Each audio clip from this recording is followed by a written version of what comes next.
হামজা রাদিয়াল্লাহু আনহু যখন ইসলাম তিনি কবুল করেননি, শিকার করে ফিরছিলেন। হামজা রাদিয়াল্লাহু আনহু সিংহ শিকার করতে পারতেন। সিংহ শিকার, চারটাখানি কথা মনে করছে। এরপর তিনি যখন যাচ্ছিলেন তখন এই দাসী হামজা রাদিয়াল্লাহু আনহুকে বললেন যে আপনি যদি দেখতেন কিভাবে আপনার ভাতিজাকে আবু জেহেল অপমান করলো, তাকে গালিগালাজ করলো, তাকে আঘাত করলো, তাহলে আপনি স্থির থাকতে পারতেন না। হামজা রাদিয়াল্লাহু আনহু তখন বললেন, আওয়া ফাআলা হাদা, সে কি সত্যিই কাজ করেছে? সেই দাসী বলল, বেলা ওয়াল্লাহ, আল্লাহর কসম করে বলছি অবশ্যই সেই কাজ করেছে। হামজা রাদিয়াল্লাহু আনহু বাসার দিকে না গিয়ে দারুন নাদওয়া অর্থাৎ মক্কার ওই যেটা কাবা দেখেন সেখানে গেলেন। সেখানে দেখলেন সেখানে আবু জেহেল তার দলবলকে নিয়ে সেখানে দাঁড়িয়ে আছেন। হামজা রাদিয়াল্লাহু আনহু ঘর থেকে নেমেই আবু জেহেলের কলার ধরলেন এবং প্রচন্ড জোরে একটা ঘুষি দিলেন। প্রচন্ড জোরে। বলে দেয় আবু জেহেল কিন্তু ওই সময়কার মক্কার রাষ্ট্রনেতা, মক্কার গোত্রের সব গোত্রের কিন্তু বনু মাখজুমের সর্দার। হামজা রাদিয়াল্লাহু আনহু এই কাজটা করলেন এবং বললেন, রুদ্দাহা ইন ইসতাতা'তা, তো যদি ক্ষমতা থাকে আমাকে ঘুষি মেরে ফেরত দে। যদি ক্ষমতা থাকে, রুদ্দাহা ইন ইসতাতা'তা, ক্ষমতা থাকলে আমার গালেও একটা মেরে দেখা। কথাটা তো এরকম আর কি। আবু জেহেল কিছু করতে পারলো না। হামজা রাদিয়াল্লাহু আনহু বললেন, ইন্নী উশহিদু আল্লা ইলাহা ইল্লাল্লাহ ওয়া আকুলু মা ইয়াকুল, আমি সাক্ষ্য দিচ্ছি আল্লাহ ছাড়া কোনো মাবুদ নাই, আমার ভাতিজা যা বলে আমিও তাই বলি। রুদ্দাহা ইন ইসতাতা'তা, যদি তোমার ক্ষমতা থাকে তাহলে আমাকে আঘাত করে দেখাও। আজকে থেকে আমি তার দলে, সে যা বলে আমিও তাই বলি।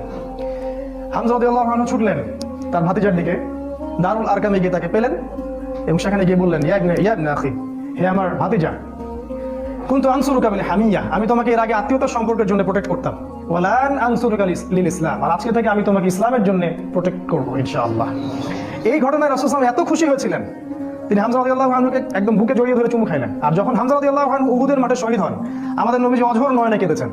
তার শাহাদাতের দৃশ্য যদি দেখতেন, আমরা যদি দেখতে পারতাম, তাকে বর্ষা নিক্ষেপ করে হত্যা করা হয়েছে, বর্ষাটা তার কলিজা ভেদ করে পিছন দিয়ে বের হয়ে গেছে চোরাগুপ্ত হামলা চালিয়ে, কারণ সামনে থেকে তাকে মারার ক্ষমতা ছিল না। আজকেও ইসলামকে সামনে থেকে শেষ করা এত সহজ না, এই জন্য পিছন থেকে সবসময় চক্রান্ত করতে থাকে এরা, কিভাবে কোথায় কি লাগাই দেওয়া যাবে, কিভাবে কি করা যাবে। আর তার কলিজাটা হিন্দা ছিঁড়ে দাঁত দিয়ে কামড়ানোর চেষ্টা করেছিল। এই হচ্ছে আমাদের শেকড়ের পূর্বপুরুষরা। তো এই ঘটনাটা উমর রাদিয়াল্লাহু আনহু দেখেছিলেন ওই দিন। এই ঘটনাটা উমর রাদিয়াল্লাহু আনহু দেখলেন এবং বাসায় গিয়ে তিনি চিন্তা করতে থাকলেন যে সব ফাসাদের মূল মনে হয় মুহাম্মদ।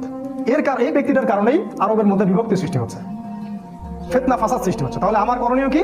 আমিও তো একটা গোত্রের নেতা, তিনি আদি গোত্রের নেতা ছিলেন। তো তিনি খোলা তরবারি হাতে চললেন, এবার তিনি নবীজিকে হত্যা করবেন। ওই যে ঘটনাটা জানেন আপনারা। প্রতিমধ্যে একজনের সাথে দেখা হলো, সে বললো যে নবীজিকে হত্যা করার আগে তুমি তোমার বোন আর ভগ্নিপতির বাসায় যাও, তারা তো ইসলাম কবুল করেছে। তিনি আসলেন, এসে দরজা যখন নক করলেন, দরজার আড়াল থেকে শুনতে পারলেন ভিতরে তিলাওয়াত হচ্ছে কিছু একটা, সূরা তাহা